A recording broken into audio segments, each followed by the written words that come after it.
Welcome to Only for Teens on TalkToRadio.com. Today we have South Beach psychologist Dr. Nita Shaked with us. Thank you so much. Thank you for having me. So we're going to be talking about a tricky subject today, coping with cancer. To begin with, how many teens in the U.S. Are diagnosed with cancer every year? According to the latest statistics, about 5,000 new cases of cancer are diagnosed in teens ages 15 to 19 per year in the U.S. And what are the most common responses to receiving this kind of news? That's a good question. There's no particular response that's common. I've seen people respond in all forms of ways, with anger, with disbelief, with why me, with feeling like a victim, with withdrawing. Cancer is a difficult diagnosis to get, and you can have a whole range of responses to the diagnosis. Right, and are there any specific psychological components to these responses? Any changes in behavior, for example?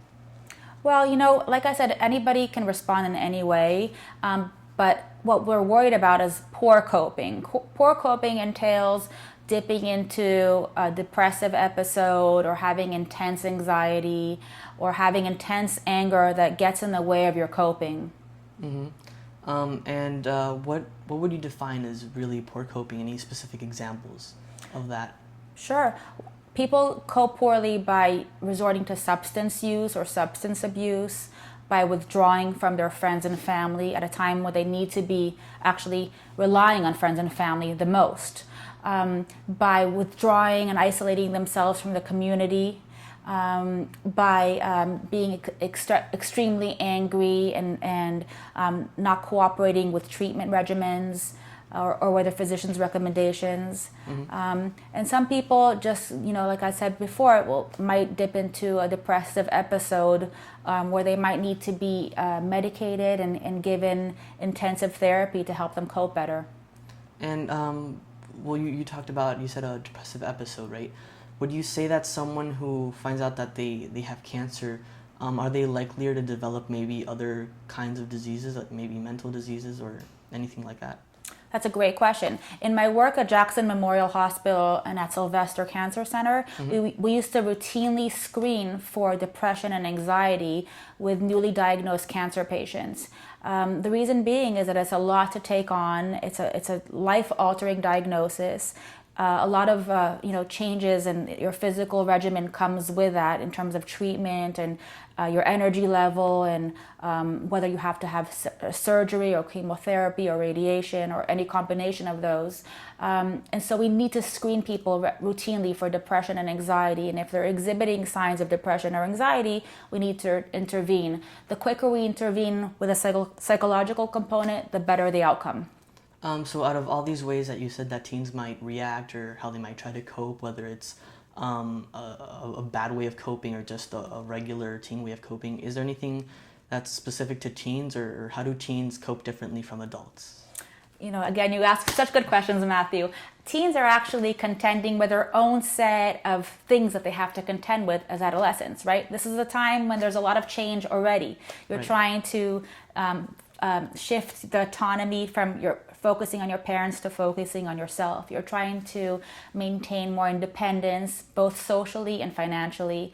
You're dating, you might be becoming sexually active. So there's already a lot of change. And all of a sudden, you have a cancer diagnosis and it kind of throws the spoke in the wheel, so to say. Mm-hmm. So I might see kids, teenagers specifically contending with things like dealing with the physical changes of cancer and weight loss or weight gain or hair loss, which really impacts their appearance, and teens might have a hard time dealing with that specifically.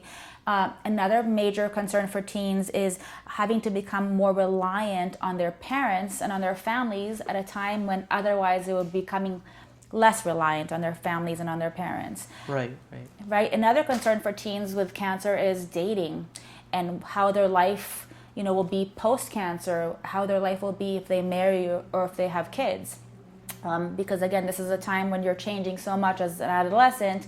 These are natural questions that come up for teens coping with cancer, and they're all valid. Mm-hmm. And you talked a little bit about bad coping methods, right?